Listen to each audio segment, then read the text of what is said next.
Muy buenos días amigos, bienvenidos a otro programa aquí en El Espía del Telón.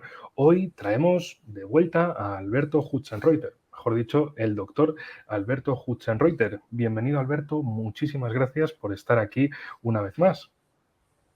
Hola Enrique, te agradezco a vos por la invitación y por estas charlas que siempre con vos son de mucho aprendizaje para mí, y es un gusto escucharte.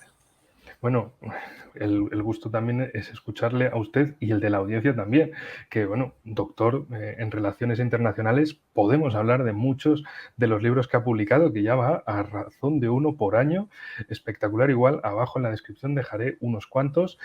Bueno, ha sido profesor titular de Geopolítica en la Escuela Superior de Guerra Aérea, ha sido también docente en la Universidad de Buenos Aires, en el director del ciclo Espacio Eurasia en la UAI, también ha sido director de Equilibrium Global y bueno, autores de montones de libros que yo siempre, bueno, para mí, para el hemisferio norte, son sus novedades más o menos del invierno.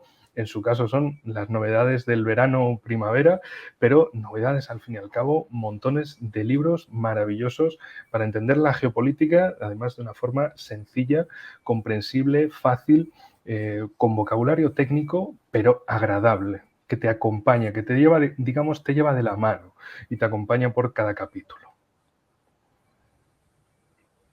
Y entonces, Sí, sí, va, así es, sí, sí. Enrique, varios libros. Bueno, pues si quiere comentar No, de quería alguno. decirte que Ah, los libros siempre son para que la gente tenga más dudas de las que tenía en realidad. Siempre que escribo un libro busco eso. No que se confunda, que es distinto, sino que incremente su nivel de dudas porque a veces los conflictos no son analizados con objetividad, se apoyan en relatos que confunden y entonces los propósitos de los libros siempre están dirigidos a que la gente aumente su grado de dudas y pueda alcanzar mejores conclusiones, mejores reflexiones. de hecho, para ir entrando en la introducción del programa, siempre recuerdo un detalle que comenta mucho usted, que es el uso, el excesivo uso, el abuso, mejor dicho, del término geopolítica en medios de comunicación, en la política, etcétera. Y al final, un día dije, sí, es verdad, es que es como llamar paella a cualquier plato con arroz, de que al final si la paella es una receta con unas cosas muy concretas, con tal preparación, pero cualquier cosa que tenga arroz lo llamas paella, al final la paella pierde su sentido y eso es lo que en definitiva le ha pasado a la geopolítica, que es algo que suena tan rimbombante, tan espectacular, tan elevado, tan complejo, que al final se llama geopolítica a cualquier cosa y bueno, pierde todo su significado como tal, se vulgariza, en fin, eso es un término, bueno, para introducirnos en el tema, por supuesto. Sí, Enrique, es verdad, la geopolítica tuvo el problema de tener una infancia en un contexto complejo, luego en su adolescencia le tocó pasar por, por la situación de revisionismo en Alemania y siempre quedó rehén de los contextos. Entonces, cuando terminó la Guerra Fría, se habló de un regreso de la geopolítica, pero para mí, estoy trabajando en un texto sobre geopolítica, fue un regreso, pero a la carta, ¿no es cierto? Sí, en los años 90, si la geopolítica que aspiraba a tener un lugar en el mundo de postbipolar, bueno, tenía que adaptarse a ese mundo porque era incompatible la geopolítica con la globalización. Entonces, un poco todo y nada fue geopolítica. Así se hablaba, por ejemplo, de geopolítica del clima, geopolítica financiera, e incluso hoy sigue siendo así, ¿no? Porque eh, tal vez no es inapropiado, pero no es lo mismo decir la ampliación de la OTAN fue un hecho geopolítico que decir los problemas de los préstamos que están tomando los chinos para comprar casas en China es un tema geopolítico. Es más bien un tema inmobiliario financiero, pero no geopolítico, porque lo geopolítico siempre encierra una ecuación entre intereses políticos volcados sobre territorios o espacios, yo prefiero hablar de territorios, y poder, ¿no es cierto? Entonces, es un tema donde la diferencia con la política internacional, porque suele confundirse mucho geopolítica con política exterior, política internacional. Y la gran diferencia está en que la geopolítica tiene un componente esencial que es el territorio, las nuevas territorialidades para el mundo actual, pero si no incluimos temas relativos con el territorio, eh, no estamos hablando de geopolítica, estamos hablando de otra cosa, pero no de geopolítica. Por eso siempre me preocupo de mantener la geopolítica en su estado puro, si se quiere, porque aparte hay corrientes de pensamiento que sostienen que la geopolítica estaría perimida, que ya no es útil para analizar el mundo moderno. Y yo soy un poco reluctante a este tipo de afirmaciones, porque considero que siempre vamos a necesitar la geopolítica. No necesariamente es algo malo la geopolítica, ¿no? La geopolítica es un poco un niño anciano, ¿no es cierto? Comenzó hace 100 años a ser tratada sistemáticamente en investigación, pero es tan vieja como la ciencia política, ¿no? Y yo creo que la vamos a necesitar. Y la gran pregunta, y sobre esto trata el libro que estoy escribiendo ahora, la gran pregunta es, un poco parafraseando a Raymond Aron, es si el siglo XXI no va a ser otro siglo de geopolítica total, entendiendo por geopolítica total determinados hechos de naturaleza territorial que son umbrales de acontecimientos, o sea, grandes hechos. De manera que esa es la gran pregunta. Algunos dicen que hay una situación de cooperación en la geopolítica, que los países necesitan una brújula geopolítica compartida. Bueno, que el mundo marcha hacia una geopolítica constructivista. Bueno, ojalá tengan razón, porque si es así, nos vamos a evitar muchas pesadillas. Y si va a ser un siglo de geopolítica total, bueno, estaremos un poco frente a ese escenario que Stanley Hoffman denominaba muy bien políticas como de costumbre, ¿no es cierto? O sea, hemos evolucionado tecnológicamente, la tecnología nos proporciona mucho bienestar, los adelantos como nunca, porque estamos casi a portas de una situación o inteligencia humana, no humana, y esto de alguna manera algunos optimistas consideran que podría mejorar, por ejemplo, la diplomacia y se podrían obtener mejores despliegues en determinados conflictos, una diplomacia inteligente, que es lo que evidentemente está faltando hoy en los conflictos en el mundo, particularmente en Ucrania, ¿no? Por no decir directamente, hay una ausencia de diplomacia. De manera que yo creo que vamos a necesitar la geopolítica. Y completo con esto, sobre todo desde Argentina, donde la geopolítica parece que fuera un concepto que no hay que tomarlo porque es peligroso. Y así se van dejando de lado conceptos que vamos a necesitar. Por ejemplo, en mi país hace mucho que se dejó de hablar de poder nacional o poder agregado, como dicen los chinos. Hace mucho que se dejaron de hablar de hipótesis de conflicto. Y para mí esto es peligroso, ¿no? Porque el mundo tiene sus retos, sus riesgos, y para los países como Argentina, que seguramente Ratzel los encuadraría en esos países que él denominaba países continentes por su extensión, no pueden prescindir de la geopolítica. Es una anomalía que un país de escala, en superficie, recursos, olvide la geopolítica. Es un fatalismo realmente eh, que nace de una decisión que no se puede tomar nunca, ¿no? Por eso a mí me preocupan estos temas y siempre trato de mantenerlos porque los vamos a necesitar. De hecho, aquí estaba poniendo en el mapa Argentina en el centro y trazando una línea desde su parte más al norte, en Salta, hasta la parte más al sur, en Tierra del Fuego, 3.600 kilómetros de, digamos, de largo que tiene Argentina, 2,5 millones de kilómetros cuadrados. Desde luego, no es un país pequeño, es más grande que cualquier país europeo, por ejemplo, en extensión territorial y, por supuesto, en el largo del país. De hecho, aproximadamente es la distancia entre Madrid y Moscú, en línea recta. Así que nos podemos hacer una idea Sí, de la sí. extensión del país. Y quería, bueno, ya que hemos empezado a hablar de Argentina, claro, ahora todo el mundo está hablando de Argentina, es la novedad.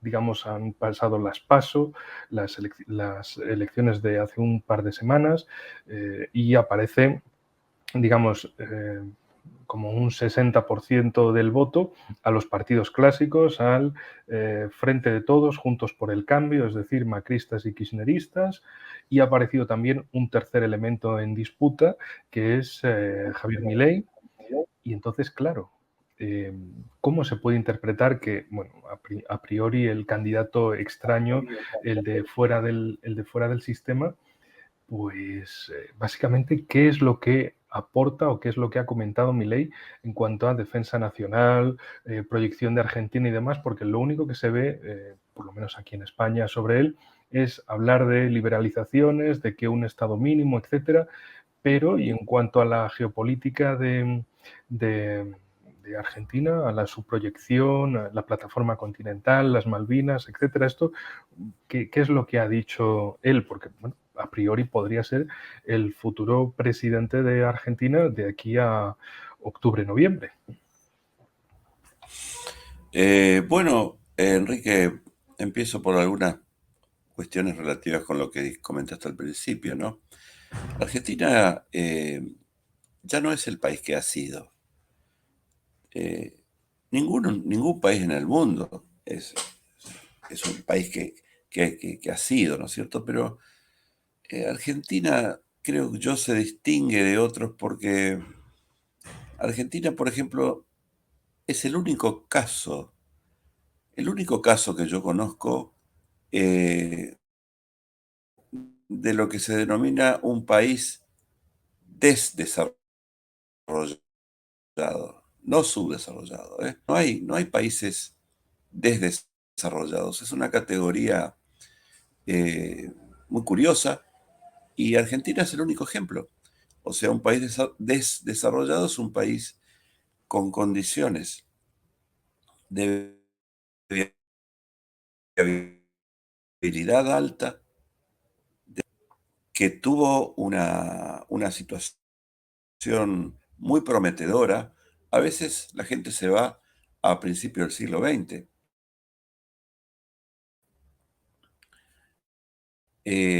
pero no, hay que ir durante la década del 60. Argentina reunía prácticamente la mitad del PBI de América Latina.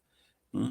Angus Madison, que es un gran economista que hizo un estudio sobre la economía desde el siglo XIX hasta casi el presente, ubicaba a Argentina como uno de los países a principios del siglo XX que más crecía económicamente. O sea, estaba destinado a tener una jerarquía similar a la de Canadá, Australia, que eran los países con los que había cierta similitud, ¿no es cierto? Ahora cambiaron las cosas. Argentina es un país desdesarrollado porque se fue hacia atrás y esto cuesta mucho explicarlo, en algunos lugares ha sido objeto de estudio, y hoy es un país que está en una situación completamente anómala porque tiene un índice de pobreza muy alto, absolutamente incompatible con sus condiciones geográficas, naturales, de riqueza, de viabilidad. Enrique, en América Latina hay un cuadrilátero, que son los 4 países de mayor viabilidad y desarrollo relativo: México, Venezuela, Brasil y Argentina. Esos 4 países podrían funcionar per se, ¿no es cierto? ¿No? Esta es una categorización que en su momento hizo el brasileño Hélio Jaguaribe, ¿no? Distinguiendo aquellos países de alta viabilidad, aquellos donde está Argentina, aquellos países de viabilidad media y aquellos países de baja viabilidad, ¿no es cierto? Los países de baja viabilidad o de viabilidad media son aquellos que casi necesariamente necesitan de la complementación económica, de la regionalización para poder alcanzar resultados que impliquen crecimiento económico y desarrollo económico. Bueno, Argentina, Brasil, Venezuela y México, por su extensión, por sus poblaciones, son países que per se podrían funcionar más allá de la importancia de la complementación regional. Países, eh, hay dos, Venezuela y Argentina, que se encuentran en una crisis. México tiene siempre la oportunidad que da la geografía y de alguna manera Estados Unidos en mayor medida y Canadá en menor medida salvan la economía de México, al menos de ese estado-región que es el norte de México. Y Brasil siempre está allí con esa promesa que parece que cuesta alcanzar, ¿no es cierto? El de ser una potencia realmente, dar ese paso y convertirse en una potencia. Bueno, pero Argentina está en una situación muy crítica porque es un país que hace 12 años, otro dato que me parece no tiene precedentes para un país con las condiciones de Argentina.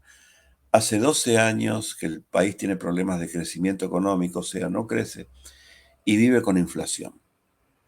Hay un dato que realmente es muy curioso y preocupante.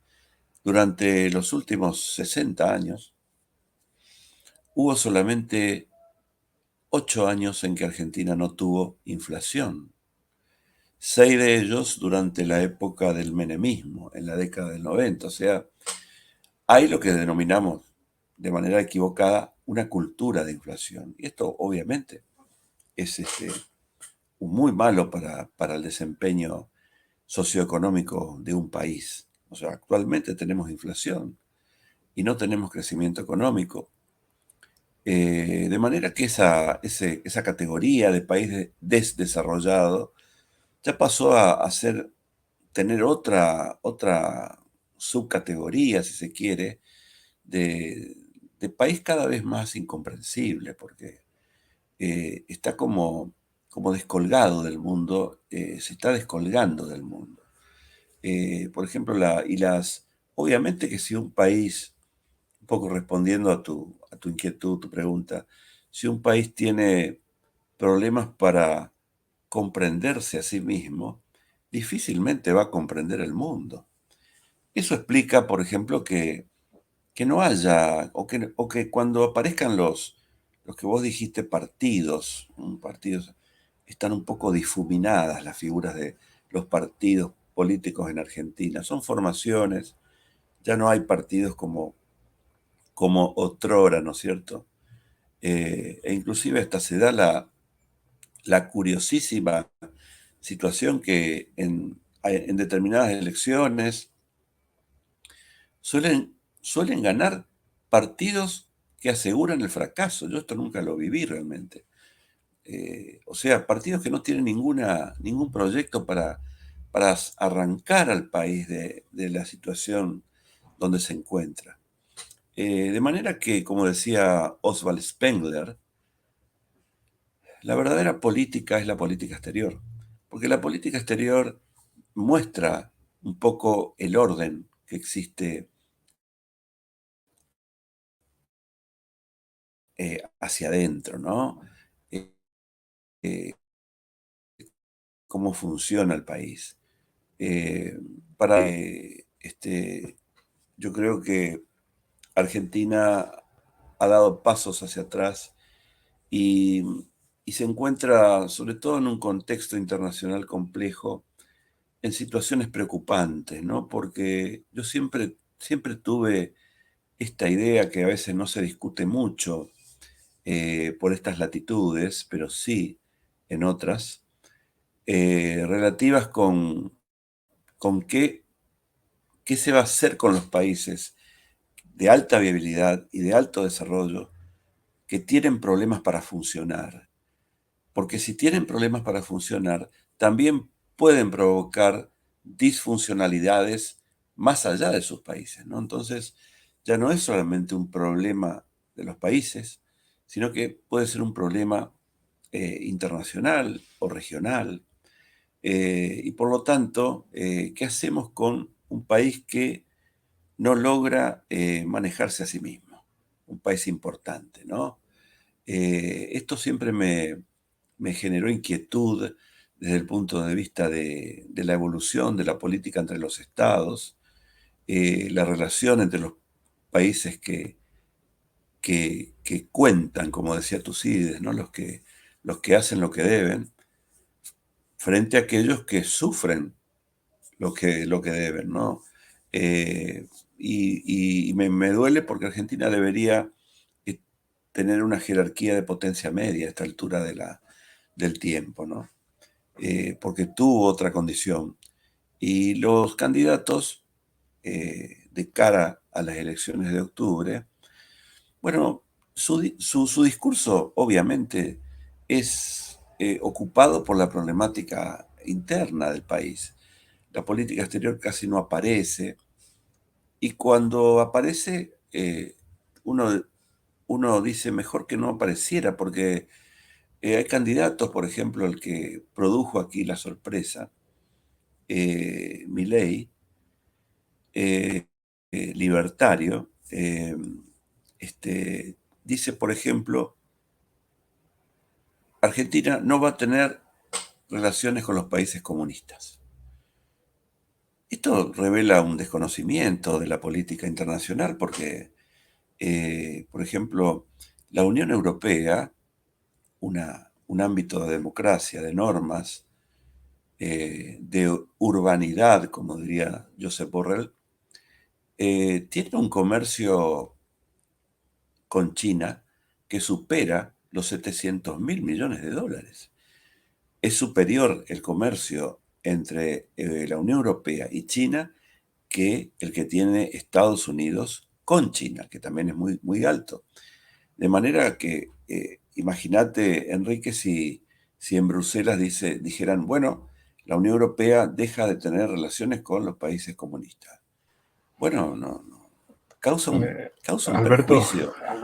Sí, disculpe la interrupción, pero sí me lo imagino. Después de lo que ha sucedido desde febrero del 22, sí me imagino que acabasen diciendo, claro, sí, vamos a cortar sí, relaciones con China, ¿por qué no? Pero luego, a los 2 minutos, oye, que queremos comprarte, pero no se lo digas a los medios de comunicación, anda. Así pasa, por ejemplo, en España, que Sánchez, Pedro Sánchez, Partido sí. Socialista, del mismo partido del que viene Josep Borrell, que fue ministro de Exteriores con Sánchez. Bueno, la cuestión es que con un 27-28% es el gas que le compramos a Rusia del total que compra España. Es decir, es el máximo comprador, el máximo suministrador de gas a España.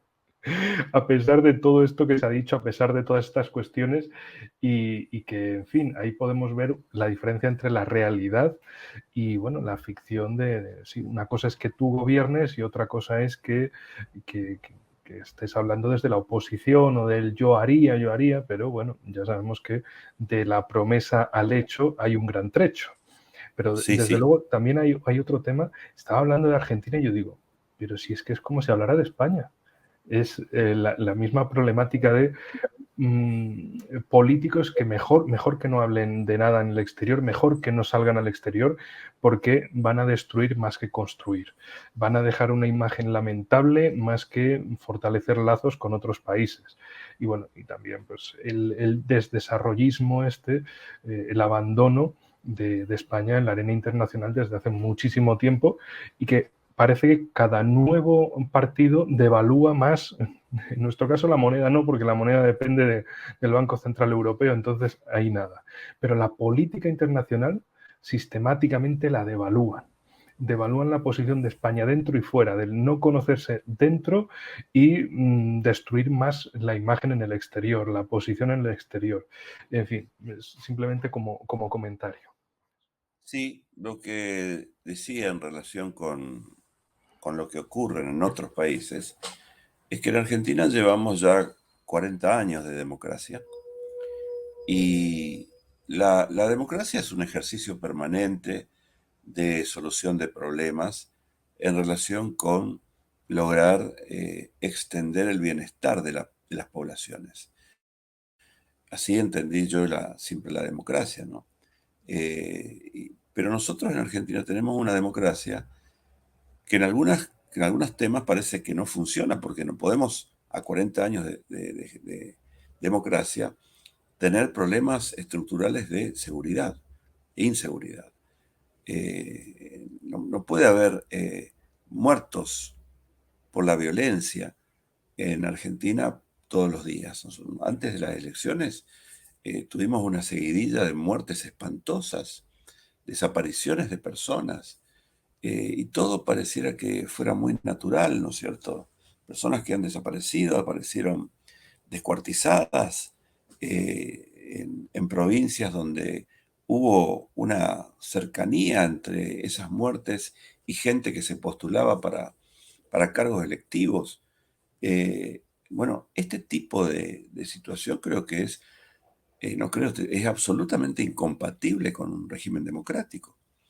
E incluso yo cuento siempre que a mí me impactó mucho cómo Argentina desmanejó la situación durante la pandemia, porque, por ejemplo, fue el único país del mundo donde los ciudadanos estuvieron tan encerrados, ¿no? Con consecuencias socioeconómicas tremendas cuyas secuelas, y mucho, hubo cientos de empresas para siempre.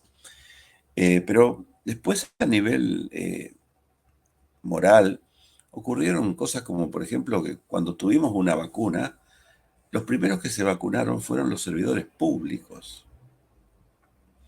Y cuando tuvimos la posibilidad incluso de tener vacunas de Estados Unidos como la Pfizer, apareció una diputada diciendo que rechazábamos ese ofrecimiento porque eso iba acompañado de pedidos de recursos naturales.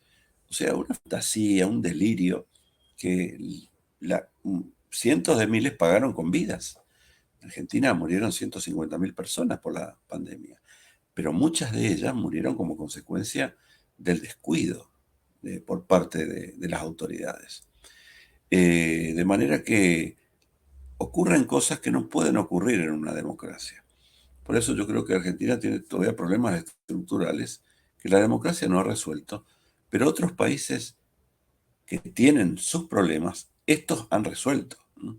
Por ejemplo, cuando viajo a Europa, eh, me siento seguro. Este, eh, de modo que creo que hay deudas de la democracia y estamos llegando a situaciones realmente increíbles, ¿no? De partidos, como decía, que prometen el fracaso y ganan elecciones. Y en materia de política exterior, obviamente tenemos un reflejo de lo que es el país, la situación interna. Incluso el candidato más votado, Javier Milei, libertario, cuando habla de política internacional, uno prefiere que mejor no hable, porque dijo cosas como creo que lo dije anteriormente, que Argentina solo tendría que tener relaciones con Estados Unidos e Israel. O sea, privilegiaría esos dos actores. Bueno, por eso puse el ejemplo. ¿Qué pasaría si la Unión Europea dice, no vamos a tener más relaciones con países comunistas? Bueno, dejaría de tener un intercambio de casi 800 mil millones de euros, o un poco menos, con China. se desplomarían una cantidad de empresas, problemas de todo tipo se originarían. De manera que Milei es un economista, no puede dar una opinión así, aún en campaña, porque en campaña los políticos dicen muchas cosas, ¿no? Cuesta analizar la política que no se pueden hacer porque alguna de esas cosas que prometen implicarían reformar la Carta Magna, por ejemplo, porque no se puede. A menudo se olvida esto, ¿no? De manera que hay mucha incertidumbre. No sabemos qué puede pasar en octubre. Aparentemente el próximo presidente argentino va a ser o Patricia Bullrich, de Juntos por el Cambio, o Javier Milei, libertario. Massa ha quedado atrás, pero el peronismo tiene una condición de relación con el poder que no tiene ningún partido en Argentina. Es un partido que tiene que estar en el poder, de cualquier manera. Todos los partidos aspiran al poder. Pero lo que quiero decir es que al peronismo le cuesta ser un partido de oposición. Esto es lo que quiero decir. Es un partido de poder. Y esto a veces genera problemas con el funcionamiento del sistema democrático. De modo que es complejo el panorama. Tenemos problemas que desde mi esquema de preocupaciones relativas con la geopolítica, la política internacional, para mí son muy preocupantes, porque Argentina es un país que debería tener otro resultado y por no tener otro resultado podría hacer experimento de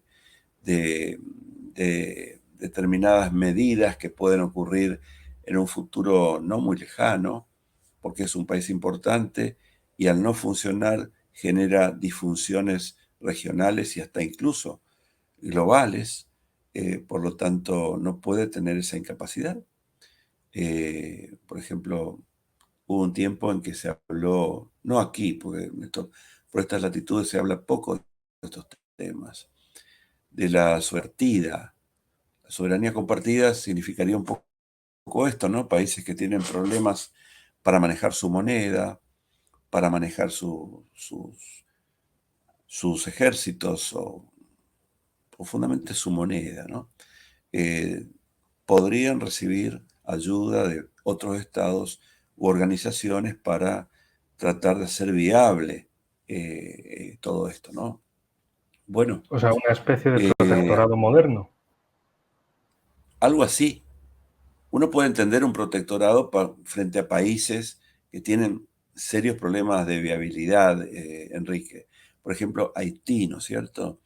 Un país que tiene problemas de viabilidad y tiene muy baja rollo, y por lo tanto parece que no podría funcionar per se, solo podría funcionar con la asistencia permanente, con el respirador artificial, ¿no es cierto?, que son las organizaciones internacionales.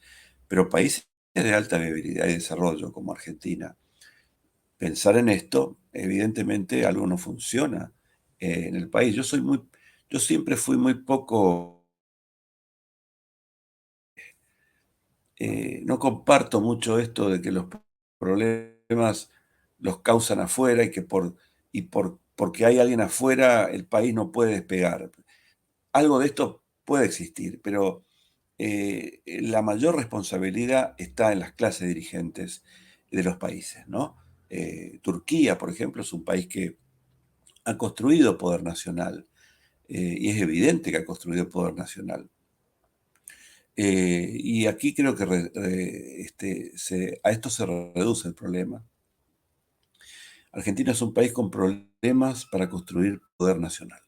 El poder nacional o agregado es un avance en todos los segmentos, ¿no? Tecnológico, cultural, comercial. En América Latina, la pandemia, como dice un estudio de Echenoni, eh, este, eh, y Andrés Malamud, Argentina y América Latina en general sufrieron un descenso en relación con la relevancia estratégica a nivel mundial. O sea, Argentina, este es el impacto que tuvo la pandemia, ¿no?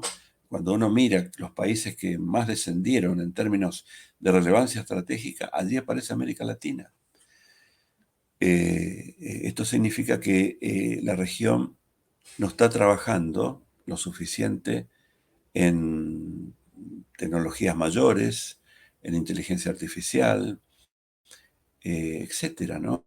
Está un poco, hay una nueva geopolítica de las tecnologías especializadas, donde se observa ya una jerarquización en función del poder de los estados.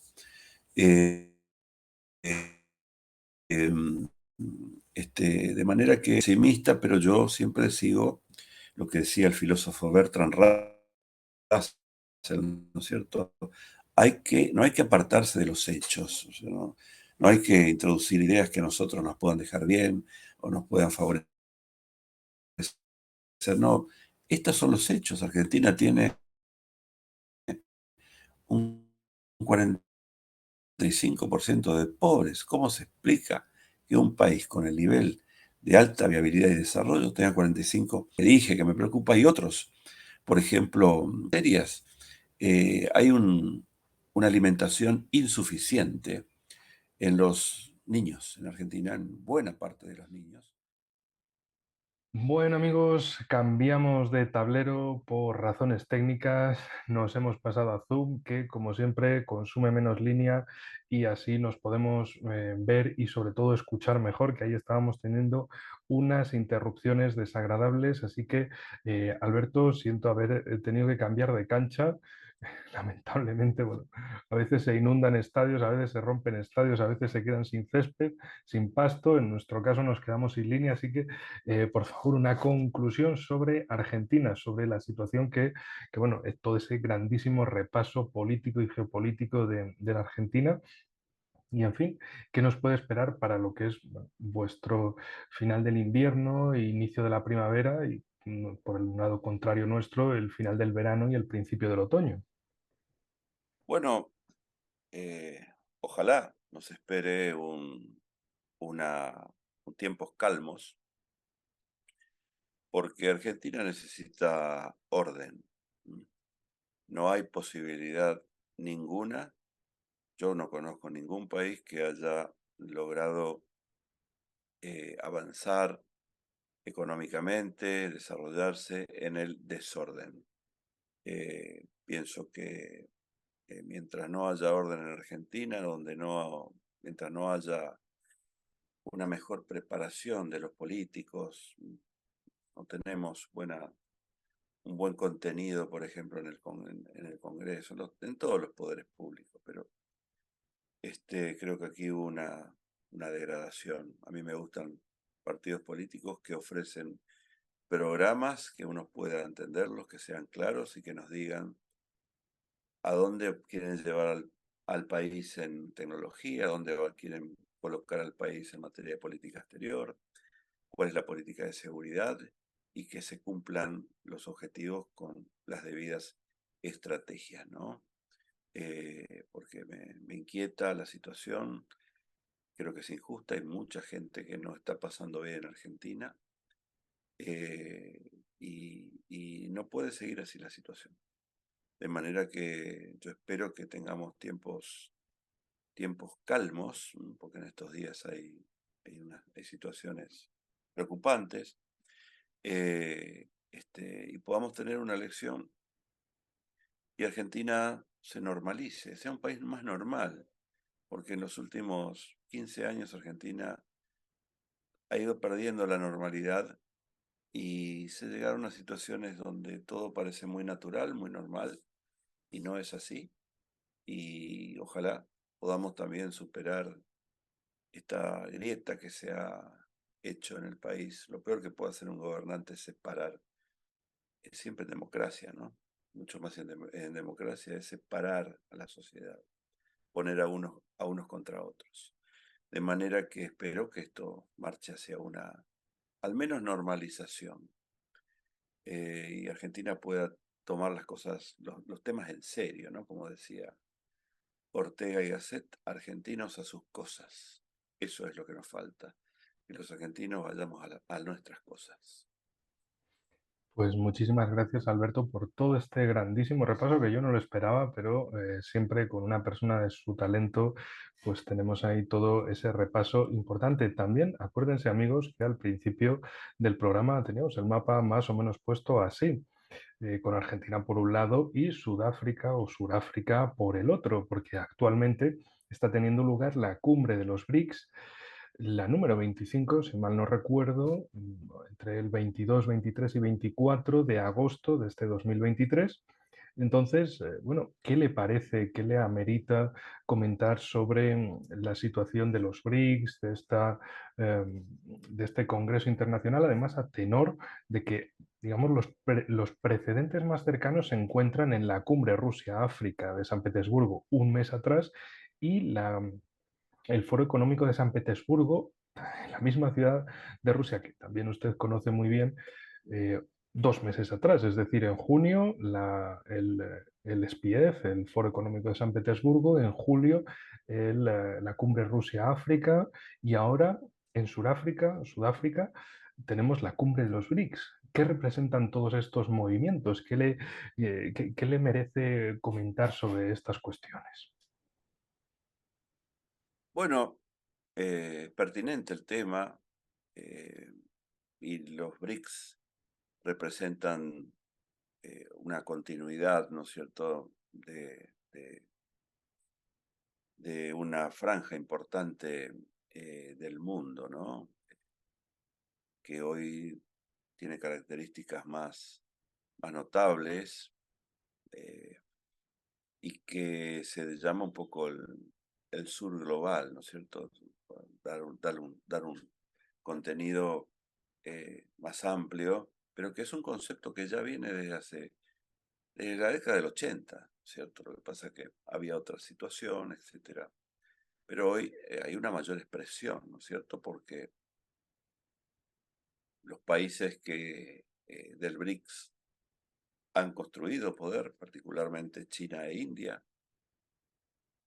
y también hay que decir que todas las cuestiones actuales están un poco atravesadas por esta lógica del conflicto de Ucrania, de la guerra en Ucrania, pero también por esta guerra latente o indirecta entre Rusia y Occidente, porque no debemos nunca olvidar que en Ucrania hay un conflicto, pero tiene dos manifestaciones. La confrontación lamentable de pueblos eslavos, entre Rusia y Ucrania. Yo siempre la he denominado una guerra innecesaria, pero funcional para determinados actores.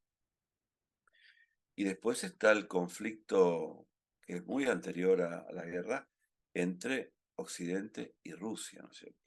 Bueno, esta disrupción estratégica obviamente influye sobre sobre casi todas las situaciones internacionales, ¿no es cierto? Los problemas en África, las cuestiones relativas con la energía, eh, prácticamente va atravesando todas las situaciones. Los BRICS yo creo que tienen una posición, y es una posición de tener un mundo más plural estratégicamente hablando, en el sentido de tener políticas basadas en el consumo estratégico y que no se basen tanto en el unilateralismo, ¿no? Porque económicamente han crecido. La economía de China, más allá de los problemas actuales que tiene China, ¿no? Los problemas de China eh, creo que son reales. Hay problemas internos, porque a veces se habla mucho de China en términos de crecimiento, poder, pero por alguna razón a veces se omiten las dinámicas de dificultades que existen hacia adentro de China. El régimen las sabe ocultar, pero hay problemas, ¿no es cierto? O sea, hay escenarios de fragmentación incluso para China que no siempre se destacan, pero los hay. Pero más allá de esto, no se puede obviar la construcción de poder nacional que ha hecho China en los últimos 30 o 40 años, ¿no? Este, basta con tener presente que Estados Unidos y China tienen aproximadamente un Producto Bruto Interno de 30 billones de dólares, 30 billones de dólares. Después, muy por detrás, aparecen otros actores. Pero evidentemente estos dos actores se han desmarcado de los demás y de alguna manera lo que uno puede decir es que en las próximas décadas del siglo XXI van a estar dominadas por este nuevo bipolarismo, ¿no? Yo no hablo de nueva Guerra Fría porque para mí la Guerra Fría ha sido una sola, tuvo su particularidad y no va a volver a repetirse. Son nuevas rivalidades. Bueno, China se encuentra en una rivalidad con Estados Unidos, lo que implica una situación preocupante porque no solamente no tenemos régimen internacional, sino que aquellos actores que deberían estar pensando algún tipo de configuración o esbozo internacional están en una situación de discordia entre ellos, ¿no?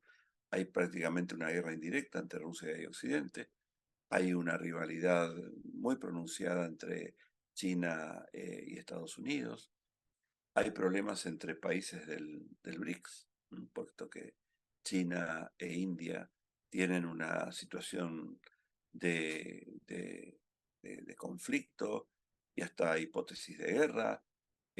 Hay querellas militares en la zona de las altas montañas del Himalaya, de manera que no es un grupo homogéneo donde todo funciona estratégicamente bien. Hay algunos adelantos, porque por ejemplo, la organización del Grupo de Shanghái ha extendido su número de miembros y allí han ingresado en este sistema de cooperación India y Pakistán, por ejemplo, algo que para el esquema o pauta o esbozo de seguridad de la región eh, euroasiática, esto me parece beneficioso. Yo creo que los problemas siempre de las regiones deben ser encarados por los actores de las regiones. Y en este sentido, los problemas de Asia Central deberían tener un protagonismo mayor precisamente de los actores eh, adyacentes también, ¿no? De modo que, e incluso dentro del BRICS, y esto a mí siempre me interesa remarcarlo, yo no soy una persona, un especialista que habla de alianzas entre Rusia y China, por ejemplo. Yo creo que es un término un poco muy granítico, que implican muchos acuerdos y China y Rusia tienen una muy buena relación, pero no forman una alianza. E incluso el concepto de orden mundial de China es diferente del concepto de orden mundial de Rusia. Hay un autor que yo sigo mucho, Bóbolo, de origen chino, que precisamente analiza este conflicto, esta relación China-Rusia en términos de cuestiones que separan a los dos actores. Pero no se puede obviar que eh, este, la relación es buena, ¿no es cierto? Sobre todo si la comparamos con los años 60, donde hubo confrontaciones militares entre China y y la ex Unión Soviética por cuestiones fronterizas que hoy se han superado. Más allá de las preocupaciones que puedan existir en Moscú en relación con la proximidad china hacia una región cada vez más deshabitada que es Siberia, el este de Siberia. De manera que el BRICS es una voz en ascenso, pero no olvidemos las dinámicas problemáticas que existen entre los actores que conforman el BRICS, más una posible extensión, porque en Sudáfrica están los 5 actores, Brasil, Sudáfrica, India, China y Rusia, que forman el BRICS, pero después hay cerca de 50 estados que han sido invitados allí porque el BRICS pretende tener una membresía, digamos, como pequeña, pero una membresía más amplia que dé una voz mayor a lo que se denomina el sur global, ¿no es cierto? Esta es una línea también que marca posiciones, porque las sanciones que sufre Rusia no tienen un carácter universal.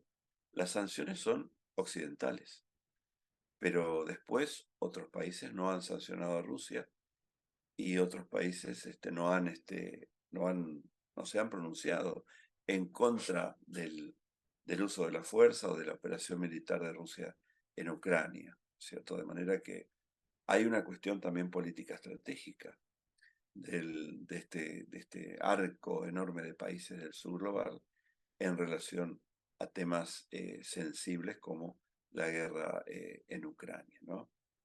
De modo que, de alguna manera, lo que nos está marcando esta, esta situación, el BRICS, el sur global, el BRICS extendido, es una nueva configuración de bloques, diría yo, en tiempos de globalización. Eh, Ahora, no son bloques cerrados como los bloques de la Guerra Fría, como los bloques geoestratégicos de tiempos de Guerra Fría. Son bloques más dinámicos y permiten que los jugadores puedan participar en él y también participar en otros bloques, porque aquí relaciona un poco lo que decía antes en relación con algunas visiones curiosas de candidatos argentinos a la presidencia, ¿no? Eh, el mundo es el mercado y el mercado es el mundo. Si no se entiende así, uno no puede practicar un aislacionismo en el siglo XXI. Sería casi suicida, ¿no? Estaríamos un poco en una situación como la que intentó en su momento Enver Hoxha en Albania, pero porque es una técnica de poder el aislacionismo. Pero en tiempos actuales de globalización, para mí es un suicidio practicar el aislacionismo. Por eso cuando alguien dice este país va a tener solamente relaciones con países no comunistas, está planteando un peligroso neoaislacionismo y está diciendo a las empresas nacionales, bueno, si ustedes tienen relaciones con un país no democrático, prepárense para fundirse.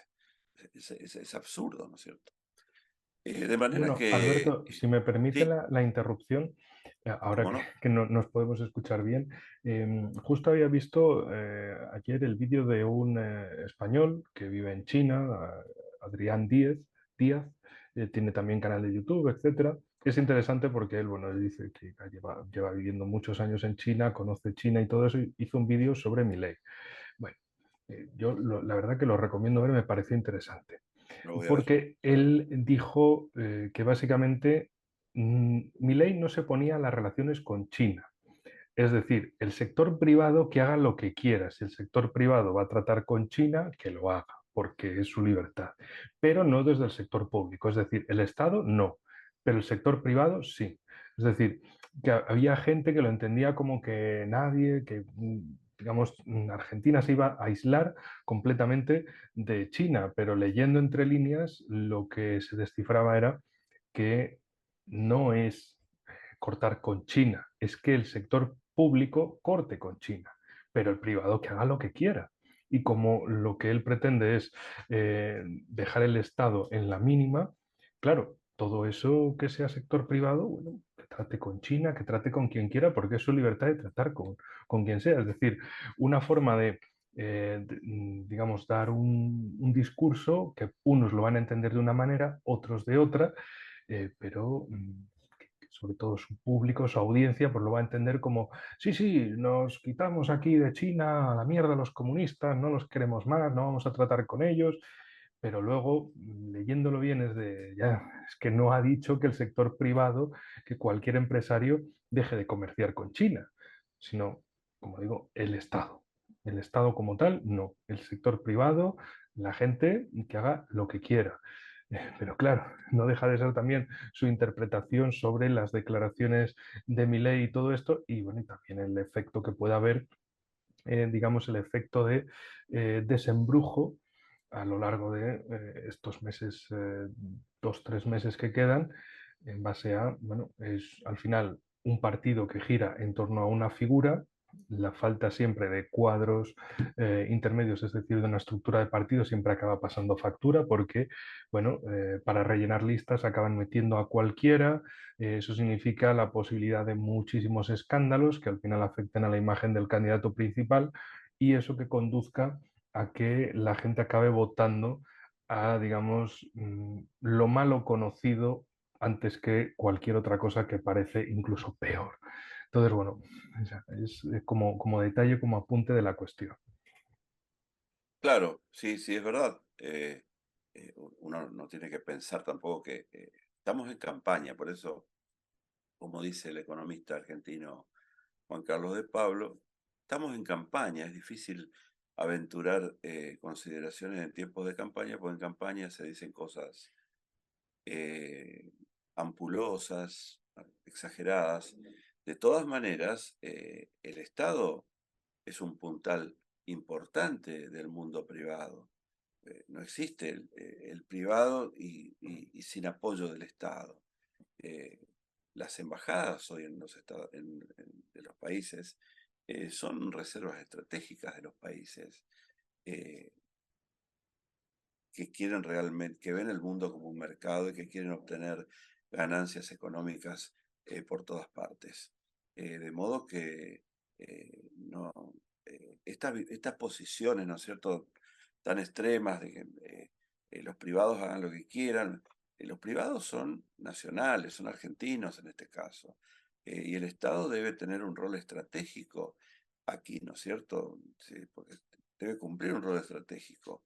Está para resolver cuestiones relativas con los ámbitos de salud, de justicia, de seguridad, pero también debe ser un actor muy funcional en materia de extender las posibilidades económicas para los privados. Yo recuerdo si Clinton, por ejemplo, que fue muy criticado en los años 90 porque se dejó lo clásico, es decir, la geopolítica, lo estratégico.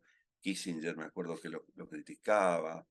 El geopolítico Sicherman también lo criticaba porque rompió con el patrón tradicional de Estados Unidos al punto que la entidad más importante de Estados Unidos en tiempos de Clinton no fue la Secretaría de Estado, fue la Secretaría de Comercio. Y la misma doctrina Clinton se refería el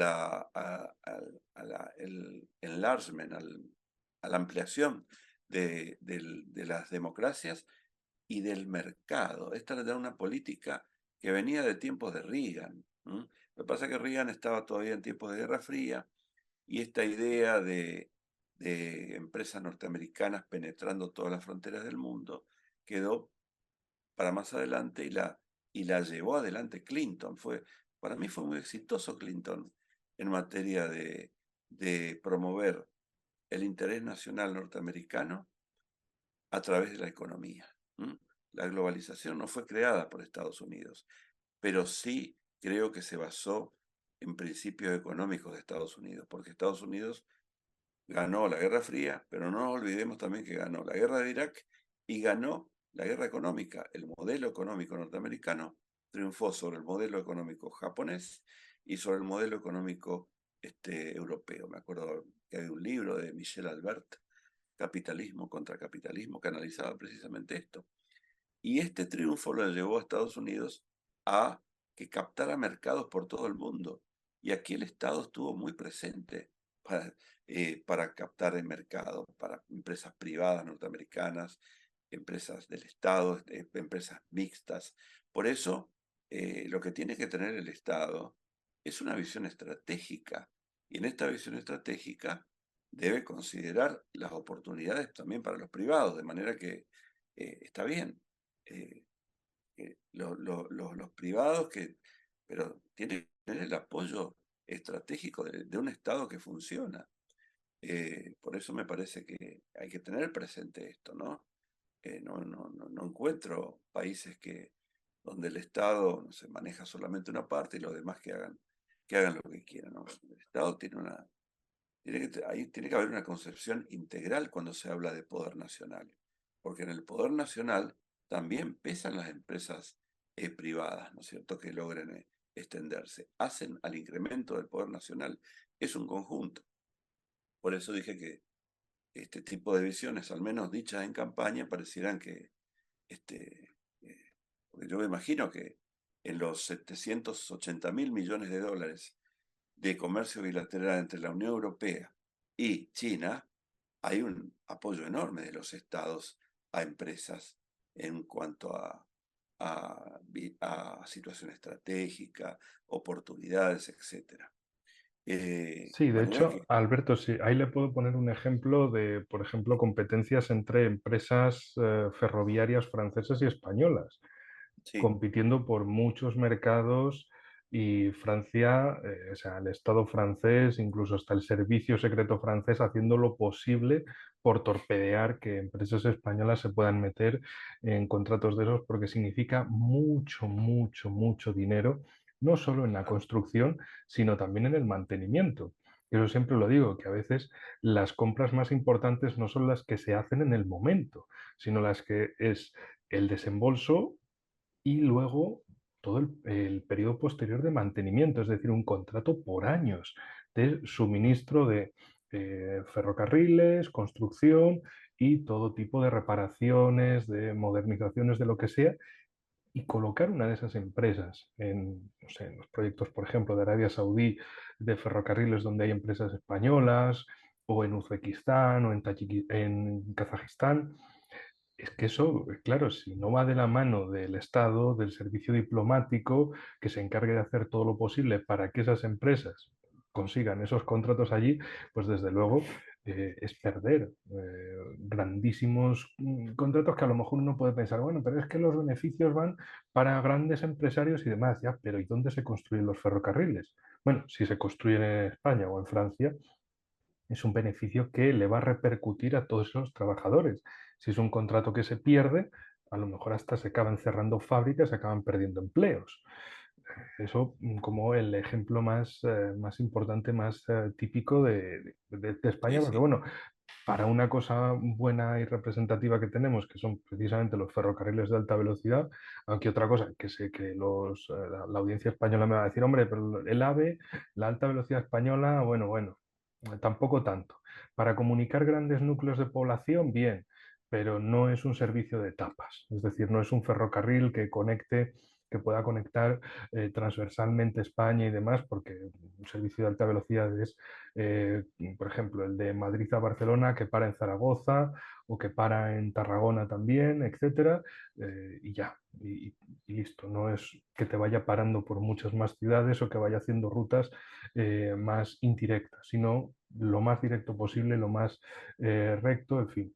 Y eso, pues, para otros grandes países como la alta velocidad de la Meca a Medina en Arabia Saudí, pues proyectos de empresas españolas y que al final, por ejemplo, siempre se ha dicho que uno de los que consiguieron precisamente esos contratos con los árabes fue el rey emérito, Juan Carlos I, que sí, toda la vida de Borbón y demás, que el Borbón tiene un barco que se llama Bribón y el juego de palabras es ahí evidente, Bribón, Borbón.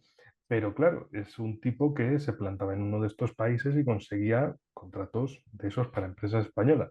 Y evidentemente el pájaro se llevaba su comisión y así también no solo el salario de jefe de Estado, sino sus comisiones, pero bueno, que es, en fin, la labor de altos diplomáticos y demás para conseguir, en definitiva, esos contratos. Y Alberto, ya el contador, lamentablemente, Zoom nos dice que quedan 10 minutos, entonces te los dejo al completo para que concluyas con lo que sea. Yo, si acaso, te voy comentando ya que quedan 5 minutos, 3 minutos, etcétera, para ir concluyendo. Así que eh, todo el espacio es para ti, para que nos comentes los últimos retazos geopolíticos de la situación, que yo simplemente estoy aquí calladito, sentadito, escuchando y quedándome atónito con esta magnífica lección de geopolítica. Bueno, para completar una cápsula de 10 minutos, eh, eh, nos vamos un poquito del BRICS hacia temas del sur, pero donde aparece la problemática estratégica, porque en el sur global también hay actores del norte global, ¿cierto? Lo que quiero decir es que eh, tenemos un movimiento en la zona del Indo-Pacífico en relación con tener a China, por ejemplo. ¿Mm?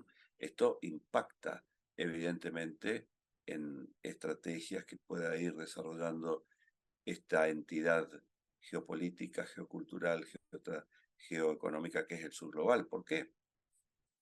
Porque Estados Unidos en esto relativo con tratar de sofrenar a China despliega dos estrategias, ¿no? Una relativa con la economía, ¿no es cierto? Hacer que a China se le complique el ascenso económico-tecnológico, dificultando que China tenga por caso acceda a los superconductores, una de las vulnerabilidades de China, ¿no es cierto? Eh, ¿quién es el principal fabricante ahí está, de superconductores? Taiwán. ¿No? De manera que la lógica del conflicto es estratégico, pero encierra una cuestión geoeconómica muy profunda. De manera que a la contención económica se suma la contención también geopolítica, puesto que Estados Unidos ha venido fortaleciendo determinadas alianzas políticas estratégicas con los países del Índico y de más allá también, ¿no? Australia, eh, Reino Unido que está presente allí, Estados Unidos a través de este acrónimo que es AUKUS, pero también alianzas con Japón, India. El objetivo, creo yo, es un poco lograr causar efectos en el sistema económico estratégico de China, por un lado evitando o quitando mercados a China en la región y por otro lado conteniendo militarmente a China. Esta es la situación que tenemos hoy y que agregamos a esto que dijimos del sur global. Después, volviendo un poco a la cuestión de lo privado y lo estatal, eh, eh, lo privado también sufre las consecuencias de lo estratégico, porque eh, yo creo que aquí recuerdo lo que ha dicho para mí muy acertadamente hace poco el francés Emmanuel Todd, ¿no es cierto? Yo tengo muy presente siempre a Emmanuel Todd porque cuando tenía 26 años, en 1976, en una obra que se llama La caída final, ensayo general sobre la descomposición del imperio soviético, se adelantó en 15 años a la caída de la Unión Soviética. Desde mi punto de vista, es el que más acertado estuvo. Y hace unos meses, Emmanuel Todd dijo algo muy interesante en relación con la conflictividad entre Occidente y Rusia. Dijo, la ampliación de la OTAN estuvo dirigida no solamente a Rusia, sino también a Europa, particularmente a Alemania. Me parece una reflexión para ejercer la duda, ¿no es cierto? Siguiendo a Descartes. Ejercer la duda, porque fíjate, Enrique, que notable ha sido el desacoplamiento energético de Europa de Rusia, particularmente de Alemania de Rusia. Los Nord Stream, que son dos Disculpe, ductos, 5 minutos. sí, que conectan de territorio a territorio alemán y ruso, están prácticamente no funcionando, ¿no es cierto? De manera que este ha sido un triunfo que desde hace tiempo venía buscando Washington, desde hace tiempo. Y fíjate el triunfo, y con esto voy cerrando, que hoy los países de la Unión Europea que no tienen recursos energéticos propios, están buscando fuentes de Azerbaiyán, de la zona de las petromonarquías, y también aparece aquí el ofrecimiento del gas de Estados Unidos, ¿no es cierto? Creo que este siempre ha sido el propósito. Por algo los puertos, las llegadas en Europa están siendo remodeladas para recibir el gas de Estados Unidos. De manera que aquí hubo un triunfo, por eso cuando hablé de funcionalidad de la guerra hoy, ¿no? Innecesaria pero funcional. Y también, y aquí termino un poco con África, ¿no? Hay países del África que podrían ejercer un protagonismo mayor en materia de actores o nuevas fuentes de energía para Europa. Nigeria ha sido siempre un actor importante demográficamente y energéticamente en África. Pero el conflicto del Níger ahora plantea problemas, no solamente en relación con rutas de abastecimiento, sino con nuevas pugnas en África entre lo que queda de Francia en África y una mayor influencia de otros países como Rusia, China, etc. En otras palabras, África, por nuevas cuestiones o relativamente nuevas cuestiones, pasa a convertirse, partes de África, en ese gueto estratégico, ¿no? Donde el neocolonialismo implica eh, pugnas por recursos de África. Y para terminar, diría que esto de alguna manera nos plantea un panorama preocupante, inquietante para la política internacional, porque no aparecen allí, entre todos estos actores, algún tipo de esbozo de orden internacional, que es lo único que nos puede llevar a una situación de paz y tranquilidad en el mundo. La paz no existe, existe el orden internacional. Y sí existe la guerra, y más aún existe la guerra total, pero nunca hubo paz total en el mundo. Ni siquiera hubo paz. Hay orden, eso es lo que da estabilidad al mundo. No significa Disculpe, paz, dos pero sí minutos. orden. 2 minutos quedan todavía. Bueno, básicamente quería decir esto, que hay situaciones muy preocupantes, el mundo está atravesado por conflictos de diferente naturaleza, las dinámicas de seguridad cultural, económica son muchas. Este, las nuevas tecnologías nos pueden traer soluciones, pero también nuevos, nuevas competiciones por el poder, porque aseguran la jerarquía internacional como eh, el dominio, por ejemplo, de las vacunas, hay una geopolítica de las vacunas, hay una geopolítica de la inteligencia artificial. Por eso siempre yo trato de no alejarme de la geopolítica, no porque tenga una obsesión con la geopolítica, sino porque abandonar la geopolítica y querer reemplazarla por por una orientación constructivista, como se piensa, me 1 minuto, parece que Alberto, lo siento. es riesgoso, es peligroso. Gracias, Le agradezco Enrique. muchísimo. Terminamos rápido, lo siento, pero es que no tengo la suscripción de Zoom, entonces son 40 minutos de grabación nada más, si no Pasó volando. tendríamos, se me ha pasado volando el programa. Le agradezco muchísimo a la audiencia, os agradezco también por estar aquí y ojo, cuidado, que en la edición añadiré algunas cositas más al final de este programa. Alberto, como siempre, muchas gracias por estar aquí.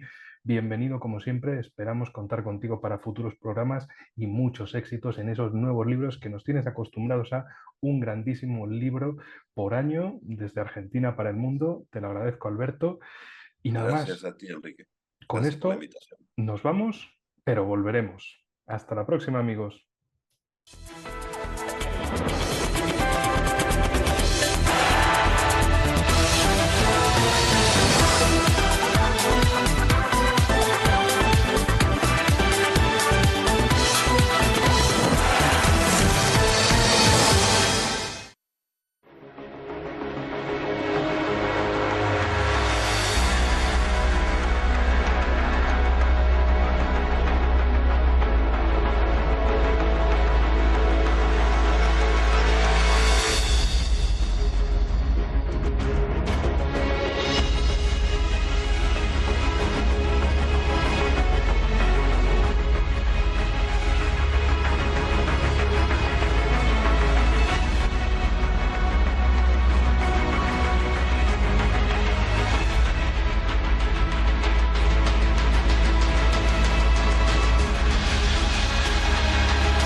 Como si se tratara de un niño con juguete nuevo, el presidente de Ucrania, Volodymyr Zelensky, acarició a los cazas F-16 que tanto había solicitado a Occidente. En esta oportunidad, pues han sido Países Bajos y Dinamarca las naciones que se han comprometido a donar a Kiev estos aviones de combate, con varios condicionamientos, por supuesto, bajo el alegato de ayudar a Ucrania en la guerra contra Rusia y, por supuesto, tras el permiso de Estados Unidos. Pero, ¿en qué contexto llegan estos cazas F-16?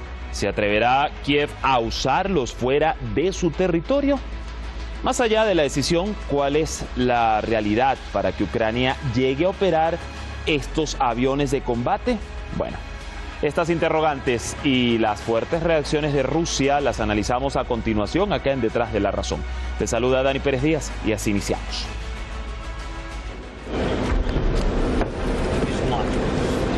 El presidente de Ucrania, Volodymyr Zelensky, ha completado esta semana uno de sus viajes relámpago más beneficiosos desde que Rusia comenzó su operación militar especial el 24 de febrero de 2022.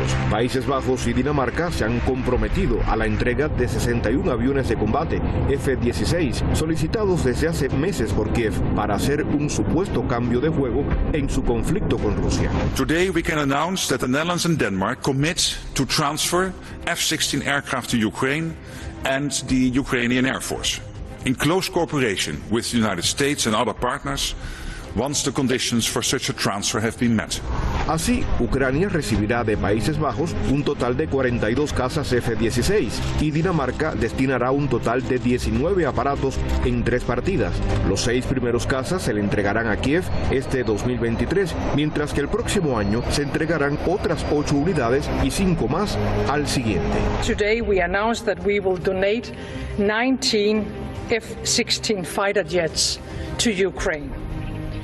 Together with the Netherlands, we are the first country to make a solid and concrete commitment to donate Western fighter jets.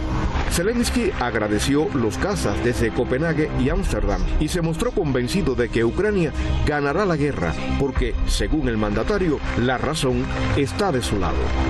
Dear friends, today we are confident that Russia will lose this war.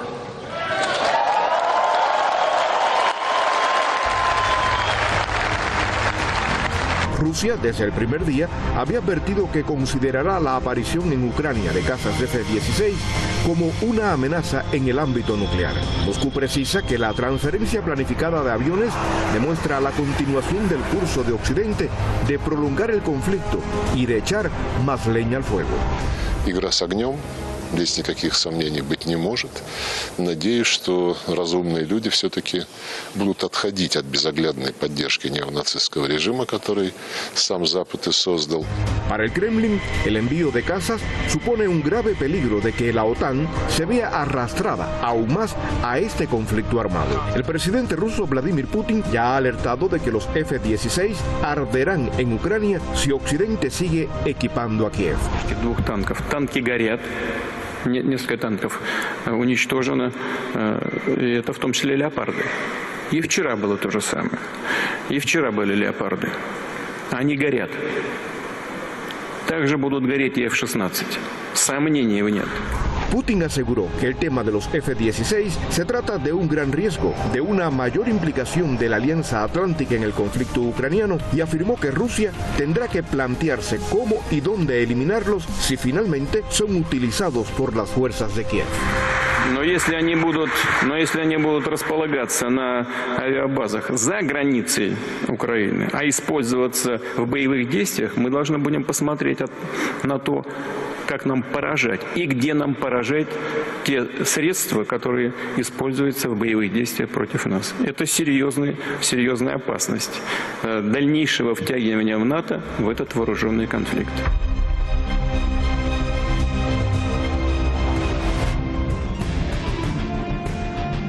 Así las cosas, ahí el contexto y las reacciones a lo acontecido tras esta decisión y los cazas de combate F-16 para Ucrania. Gracias al equipo de redacción y producción por el material. Nosotros vamos a presentar a nuestros analistas antes de dar paso a el análisis. Hoy nos estará acompañando Enrique Refollo, analista político, analista internacional, experto en temas de Eurasia y Europa del Este. Nos acompaña desde Madrid, España. Y también nos va a aportar en el análisis Tadeo Castiglione, periodista experto en relaciones internacionales desde Neuquén, Argentina.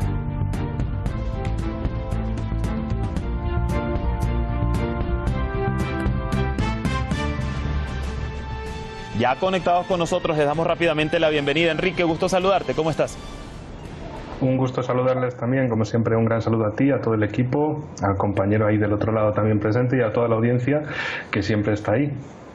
Gracias por recibirnos y Tadeo, un placer que nos acompañes en esta nueva edición en Detrás de la Razón y más con el tema relacionado a Rusia. ¿Qué tal? Muchísimas gracias como siempre Dani por la invitación y bueno, un placer estar con ustedes esta tarde para compartir sobre estos temas. Bueno, vamos a dar inicio. Yo comienzo con Enrique desde Madrid y fíjate, Enrique, las expresiones del presidente Zelensky viendo a esos cazas F-16 en el hangar danés podrían decir mucho, ¿no?, de su satisfacción. Pero hay varias interrogantes que quizás encierra todo esto. Primero, ¿qué tanto se le cumplió ese deseo a Zelensky con esto, pese a las condiciones que bien hemos observado tanto Países Bajos como Dinamarca le han puesto para hacer efectiva la transferencia?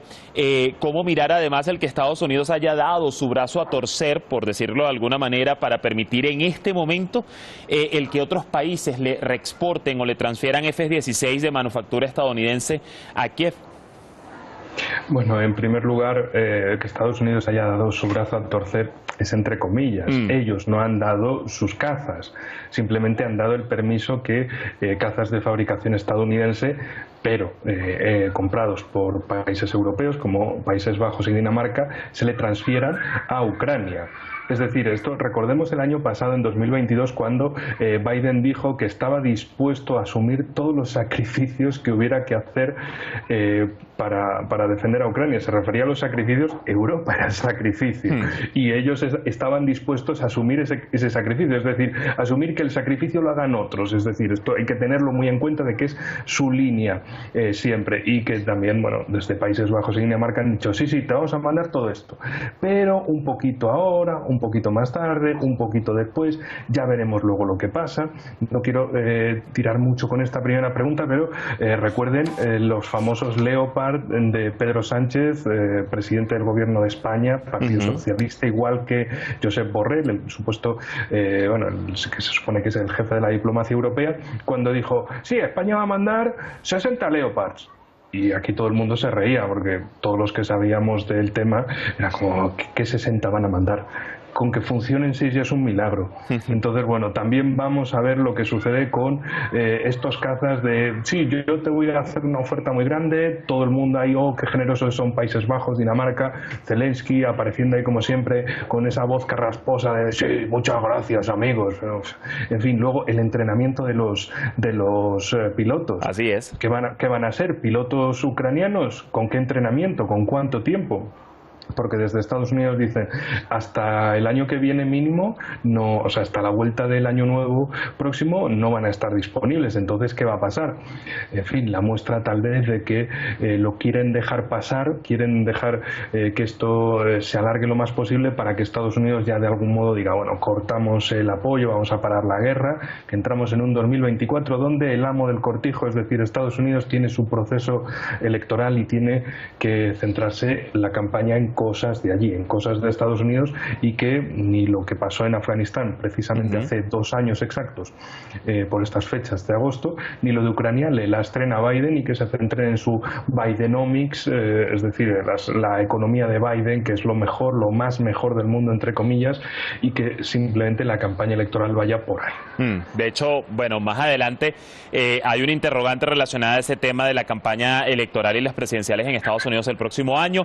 Voy a darle ahora el pase a Tadeo, y fíjate, Tadeo, manteniéndonos en esta misma línea y como bien expone Enrique, vamos a analizar el contexto en el que, bueno, Estados Unidos da su firma para que estos países pues puedan reexportar estos F-16. El contexto del campo, en el campo de batalla y tras esa fallida contraofensiva ucraniana, ¿le sirve al gobierno ucraniano, digamos, debilitado en el contexto de las enormes pérdidas militares y también materiales, no, estos F-16, justo ahora que, como además bien indica Enrique, no van a llegar mañana ni la semana que viene para empezar, podrían, o más podría quizás esta noticia, y con el furor con el que muchos medios occidentales han titulado al respecto, utilizarse más para el tema de la disuasión? ¿Cuál es su realidad realmente, la realidad ucraniana?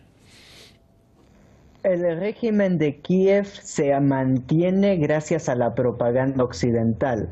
Durante todo este tiempo hemos visto que su contraofensiva, que terminó perdiendo más territorios del que ganaron, tenía como fin propagandístico, y se había divulgado durante meses, de que se iba a expulsar a los rusos de Crimea, que la guerra ya estaba ganada, que iban a entrar con los tanques y a arrasar todo, pero la realidad fue una dura derrota en el ámbito militar, y de esta manera Zelensky, de manera desesperada, necesita nuevamente más propaganda para tapar sus derrotas actuales. De esto se trata los F-16, como anteriormente se trataron los cohetes HIMARS, los tanques Leopard, y así en esta espiral que se va convirtiendo la situación en torno en el Donbass.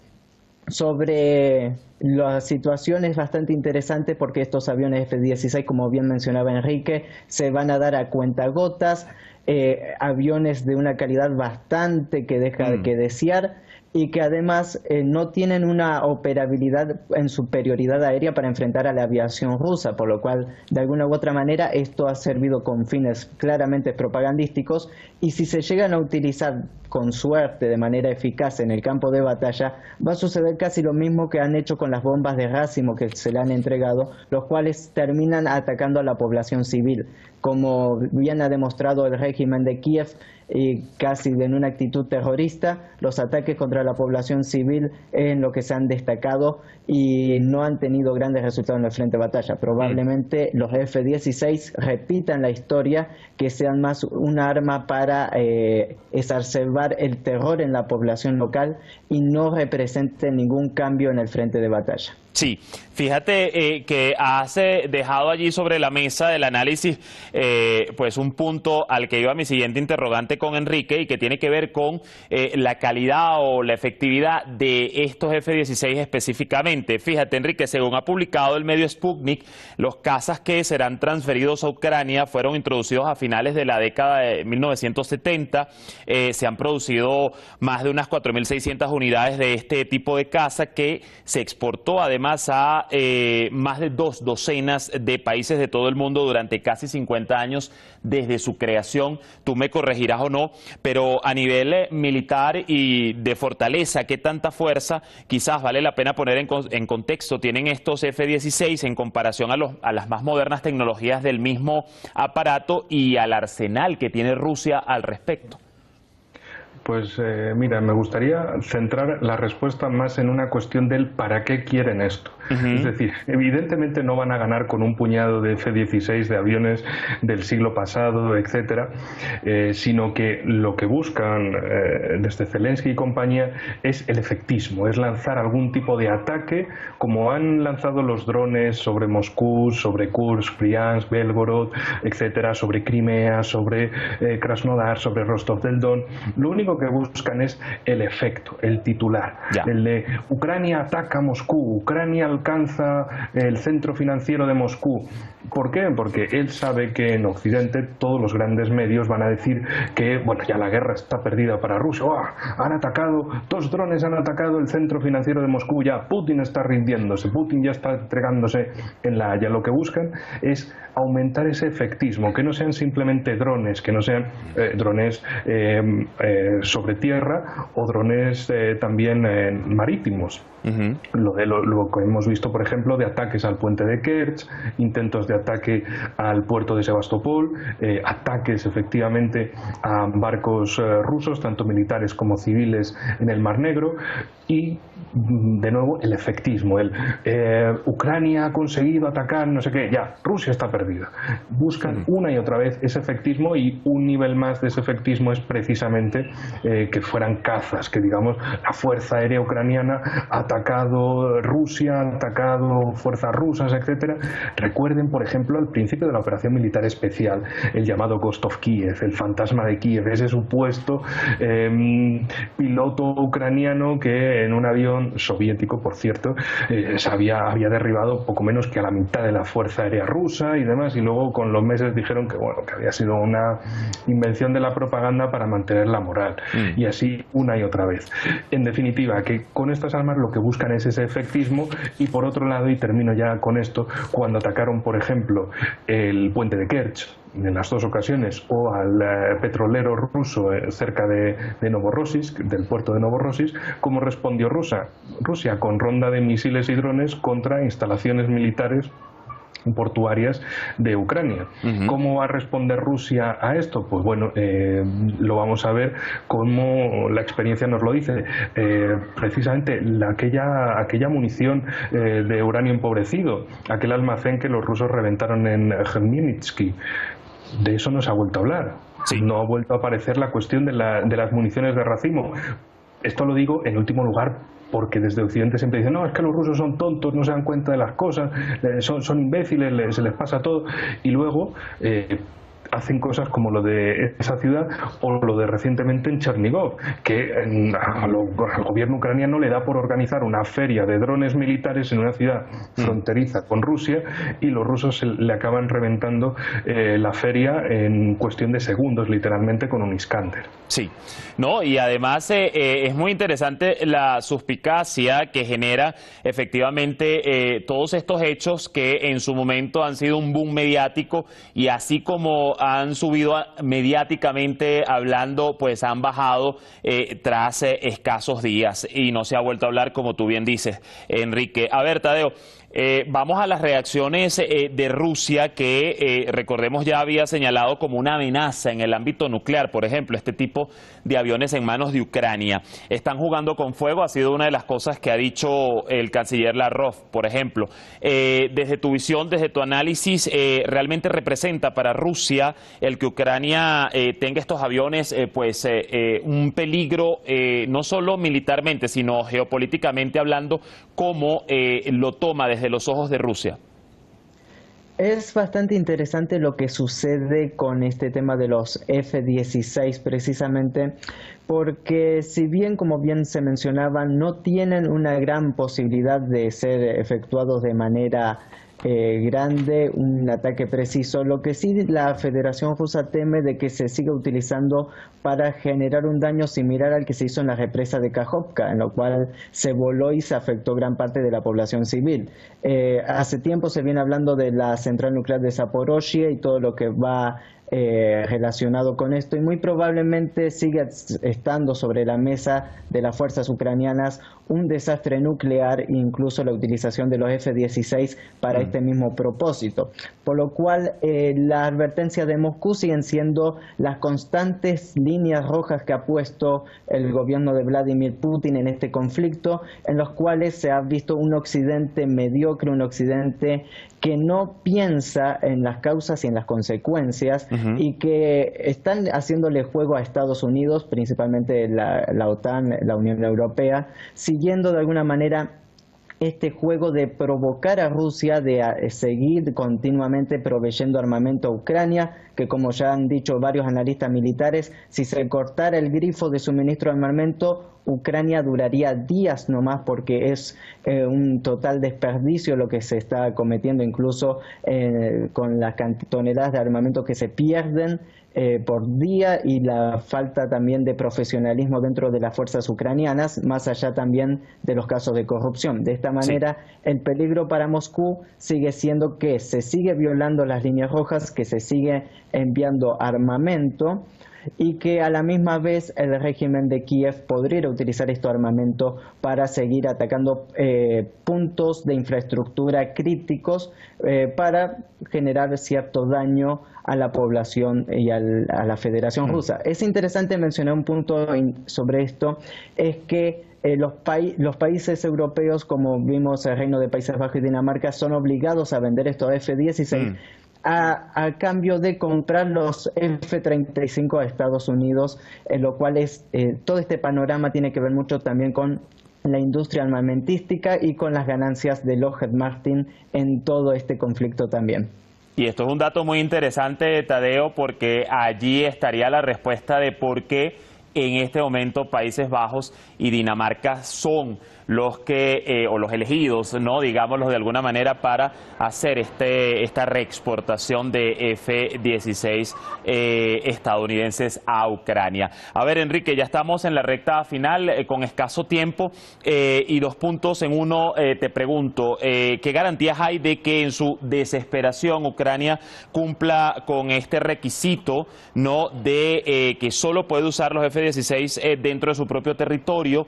Y ya para cerrar brevemente, desde la lógica geoestratégica y monetaria, ¿hasta qué punto a Occidente le conviene provocar más o extender más el conflicto, estando por un lado una Europa tan afectada en sus reservas armamentísticas? Y ahí es donde te pregunto lo que al principio nos decía, ¿será aguantar un poco más a las presidenciales de Estados Unidos en 2024? Recuerden lo que pasó en 2022, básicamente para seguir con un detalle que comentaba Tadeo. Que Estados Unidos, que Países Bajos y Dinamarca le regalen los F-16 a Ucrania, y a cambio que pasen por caja y que compren los F-35 a Estados Unidos, y así que la economía de Estados Unidos siga girando. Eso mismo hicieron con países de la Europa central y oriental, de ese armamento soviético que tenéis ahí, dáselo a Ucrania, dáselo todo, pero luego venid con el tío Sam, y vais a comprar nuestro superarmamento tecnológico, que no es solo la compra del armamento, es también, es decir, no es llegar y comprar una cosa, sino es comprarla durante un tiempo, y comprar los repuestos, el mantenimiento, exacto. Es decir, es un contrato a medio plazo, no es un llegar, compro y ya está, y abrir y usar, sino que lleva mucho más. Entonces, en este caso también lo que ha habido, por ejemplo, recientemente es desde Alemania el anuncio de 5.000 millones de ayuda anual de Alemania para Ucrania. Lo cual a Polonia tampoco le ha sentado bien, porque Polonia tiene su agenda, sus intereses respecto a la Ucrania occidental, la Ucrania que antes de la Segunda Guerra Mundial estaba del lado polaco y después del 45 está en el lado ucraniano, eso que bueno, durante mucho tiempo fue polaco, en fin, todas esas cuestiones, esas tensiones internas dentro de Europa.